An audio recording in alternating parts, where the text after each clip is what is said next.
In Parshas Kisava, we learn about Vidui Maisois, the Maisois confession, in which one says, V'alti hakodesh min habayit. I had removed the holy portion from the house. V'gam nesativ lalevi ve'lager ve'layasam ve'la'almana. I did everything that you wanted me to do, HaKodesh Baruch Hu. I gave it to the Levi, I gave it to the orphan, I gave it to the poor, I gave it to the widow. K'chol mitzvoscha asher tzivisani, just like you commanded me. Lo avarti mitzvosecha ve'lo shochachti. I didn't transgress your commandments, nor did I forget them.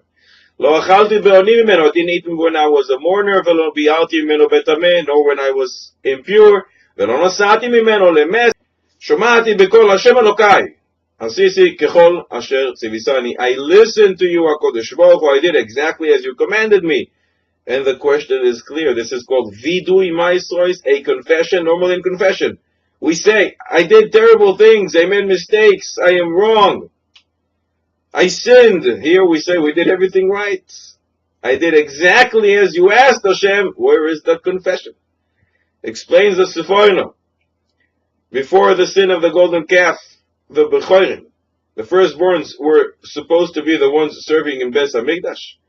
But because of the sin of the golden calf, there was a switch in the plan, and now the Kohanim are the ones who are going to be serving Beis HaMikdash. So when we say, V'alti hakodesh min habayis, I removed the holy portion from the house, and actually it means I removed my son, who was supposed to be the Kodesh. I was supposed to be able to give it to him, the Ma'asros, but now I can't.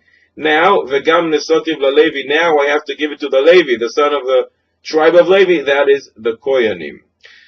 That is the confession. The confession is because we sinned with Chet HaEgel. Now we have to give it to the Kohanim instead of keeping it in the family. The Vizhnitzer Rebbe explained, we say, I did everything you asked me, Hashem, everything you commanded me, v'lo shachachti, and I didn't forget. The Vizhnitzer Rebbe explained, it's great to do great things, to do all the mitzvahs, but you make sure to say, v'lo shachachti, and I didn't forget all my good deeds. When you do those great mitzvahs, all the good deeds you do, you're supposed to quickly forget about them. Not to be arrogant about it, not to say, I didn't forget all the great things that I did. You have to get stronger and do more good things. Not just to rely on those old good things that you did. Lo shachachti, I didn't forget any of the good things that I did. That is what one confesses for.